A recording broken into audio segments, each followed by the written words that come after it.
Hey, welcome back. Business 163, Personal Finance. This is now video number 4 in module number 4. And where have we come from and where are we going? You know that we started out just describing the process. I asked you to calculate your net worth and grab a copy, secure a copy of your credit history and credit score. And now, hopefully, that you have taken a little bit of a look at your credit history and sort of considered in that calculation of net worth, not only your assets, but your liabilities. Let's talk just a little bit in this lecture about debt because, well, it might be on your mind, right? You're thinking about the balances on your credit card, the balance on your car loan, those kinds of things, since I asked you to look up your credit history and to calculate your total liabilities. Well, as you can see in this title slide, in this particular video, we look at the topic of good debt and bad debt. I thought all debts were the same. Well, no, not exactly. I think that it is a wise distinction for us to keep in our minds mentally that there is such a thing as good debt and there is such a thing as not so good debt or bad debt. So let's climb into this. Not all debt is the same. And I think the big question that we need to ask ourselves when we're thinking about debt is, what did we get in return for going into debt? What did we get in return for what is debt? Your future promise to repay the amount that you borrowed. Whether you borrowed it from a bank to purchase a car or to buy a house, or you put a credit card, used a credit card to charge a vacation or a new suit or some jewelry or whatever it is, right?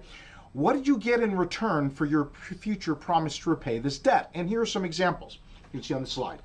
A nice vacation, some new clothes, a new piece of jewelry, a new car to drive in, whether it's a brand new car or it's simply a new car to you, right? A new car to drive in. A home. Most of us, in fact, the great majority of us, if we ever do own a home, will need to go into debt in order to purchase that home. We'll need a mortgage loan, right? Or did we go into debt, get some student loans in order to secure a college education? And so while certainly a dollar owed is a dollar owed, in that sense, all debt is the same. Not all debt is the same in terms of what you get in return for that debt. Now, you look at this list and you say, well, of course, all these things are very, very, very different from one another. And that is true. But really, the distinction I'm asking you to keep mentally is, in this next slide, what is the long-term value of what you get in exchange for your promise to repay the debt? Is what you get in exchange, does it provide a long-term stream of growing value? So, did you go into debt in order to purchase a business or to start your own business, a business which you have high hopes and aspirations for it to grow into a thriving business that will support not only you and your family, but also your employees and perhaps others down the road? Did you go into debt to secure a college education, which will, by all statistics, still return ongoing repayment in terms of better employment prospects and further career growth and net much higher aggregate income than if you did not have a college education? Or did you go into debt in order to purchase a home that will, generally speaking, appreciate in value over the years, right? So that's one type of debt that you exchange in order to get something that will continually grow in value over the years. Or did you go into debt for something that loses value over time? For instance, do you go into debt to purchase a car?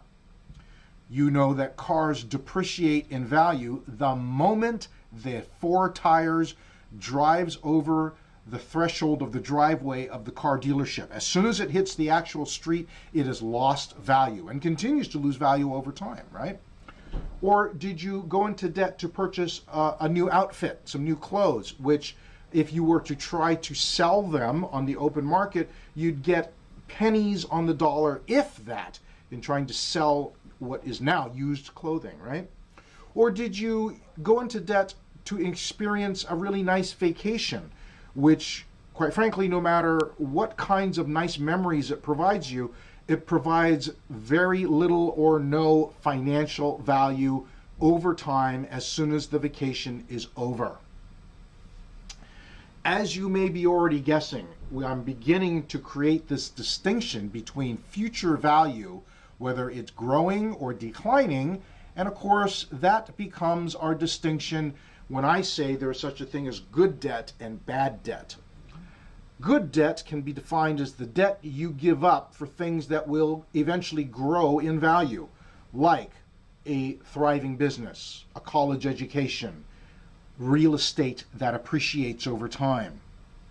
Bad debt can be described as the debt that you give up for things that will decline in value over time, whether that's declining quickly or declining slowly.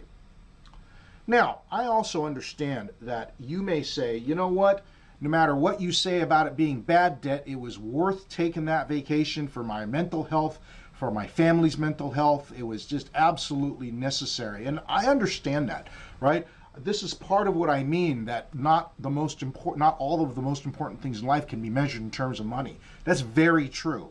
And yet, I would say, it's two different things to say I'm going to take a vacation that my family and myself we really need for our mental health, and saying I'm going to go into debt to take that vacation.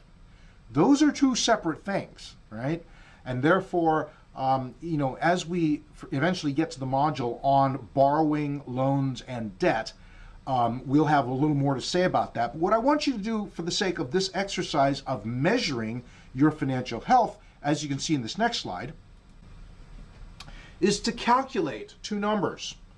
Take your debt and separate it into what I'm defining as the good debt and the bad debt categories. Take all your bad debt and divide it by your annual income. That is your potential bad debt danger ratio. And then take the other debt, the good debt, divide that into your annual income, and you'll have your good debt ratio. Now, those are very, very personal numbers for you. I understand that. I want you to keep them. I don't want to see them. I don't want you to share them with other people in your class unless you want to, right? The whole idea here is not for you to share the assessment of your financial health with others, but to at least have it for yourself, to know and have it all in one place, having done this calculation of being able to assess where am I at, especially with regards to how I break down and categorize the debt that I currently am carrying around and repaying, right?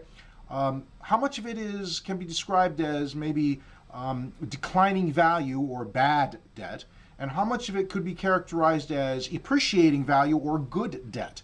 If you can separate that out and kind of figure that out, that might be very, very useful to sort of observe and identify historical patterns, habits you have in your life, as well as areas where perhaps you can make perhaps different decisions in the future. All right, I hope that's helpful, and we will see you in the next video.